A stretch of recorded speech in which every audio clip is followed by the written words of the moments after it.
This is like, this just makes you want to buy it, right? 2001 HD Mechanics Dendrobium. GPO 3, the artwork with some traditional art. This is not how it's going to look, of course. And then we have the little guy Tetra in this one here. We're gonna take a look at the manual real quick. It's just like one pamphlet. So here's the back. Very white model with some color corrections. Lightsaber, large cannon, looks really awesome. Here's the other side here. And we have some art illustration. And of course we have our GPO 3. He's kind of in a crouch position. Usually all you're gonna do is put him inside the unit and never take him out. And of course we have just our manual here. I already have it built. It wasn't too difficult. Some of the pieces didn't fit together too well. Now we have some seam lines that are going to appear in some places. We have some flashing, because I guess it's called like mold flashing, where the pieces kind of like spread out. So having a razor would definitely help with these pieces, or if you plan on sanding them. And of course, if you cannot afford the 1/44 scale, this is definitely a really good option for you. Alrighty, as you can tell, this is probably just going to be a statue build. You're not going to have much articulation here. Do these just open and close? No, they do not. What it is these are attached by a specific special part right here. All right, now that we have the piece out, if you wanted to display this closed, you just go ahead and put that there. And that's essentially it. There's no hinge. I guess you want to be creative and put your own there. You could take some caution. All the pieces are kind of like really tight fitting. This is just the kind of look that I'm going to choose. I have one bay open, one bay closed. So when I plan on painting, I'm going to go ahead and display it like that. As you can tell here, you probably want to play around and do some cool fancy things with these. You cannot. That's what you need the 1/44 scale for. This is pretty much the limited articulation that this is going to get. A little bit up, down. The claw kind of comes up there.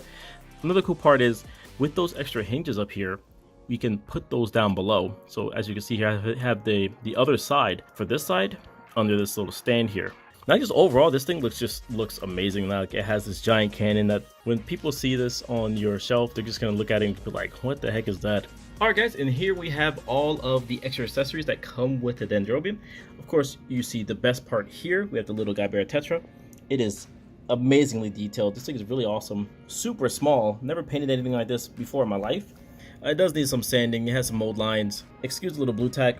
I just had that so the pieces can go together. You have to assemble it on the base. The base is part of the kit. Kind of move the hands a little bit forward, the legs a little bit forward. Otherwise, if you needed any more articulation, you would have to kind of cut it up and do it yourself. So here are the claws I was mentioning earlier. If you wanted the closed look, you can go ahead and remove the better claws, in my opinion, and attach it with this part here.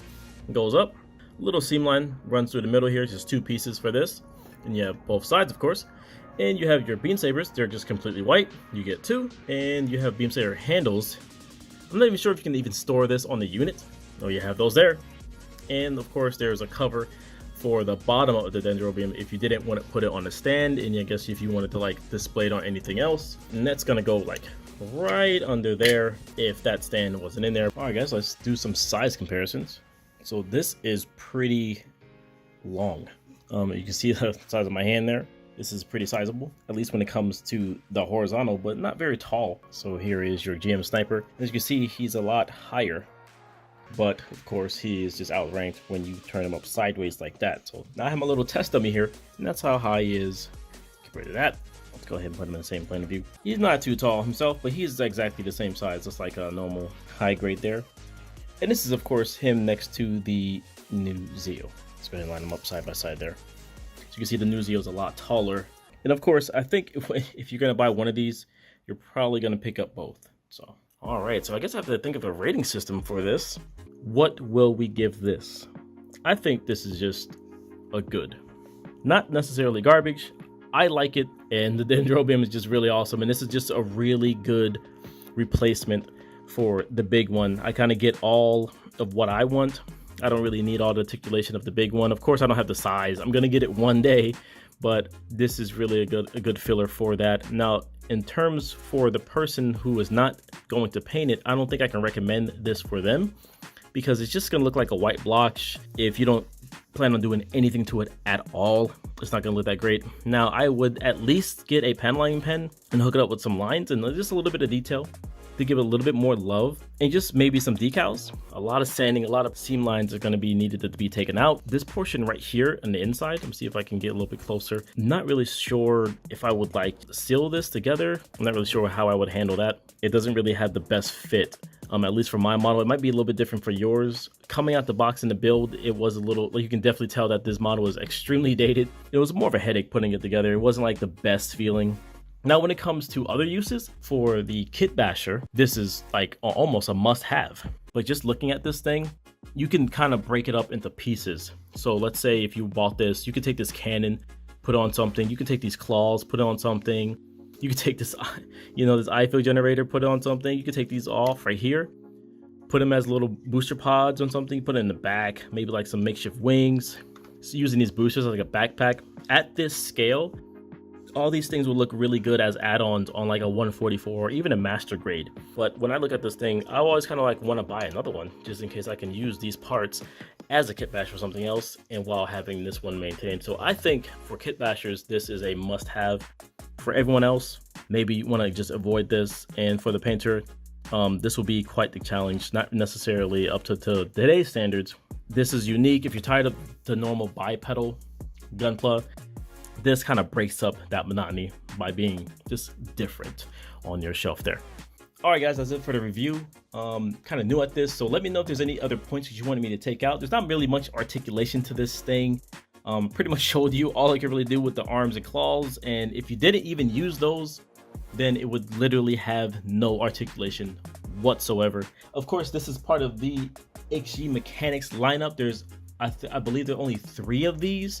They were a little bit hard for me to find. The Dendrobium was like actually the easiest one, but when it comes to like the New Zeal and the Valwallo, especially that one, they were extremely hard. But I would recommend picking them up to add to your collection, of course. And if Bandai, I believe if Bandai sees these guys being nabbed up, and they may even bring this lineup back again for some of the new stuff, like getting like a 550 scale like Shamblo would be awesome.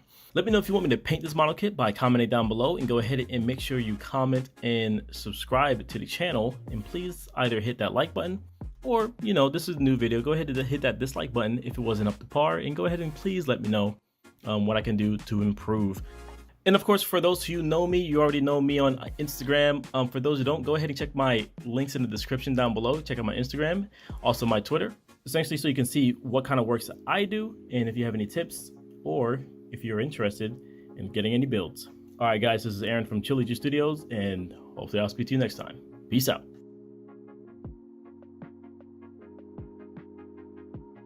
Hey, doing all right?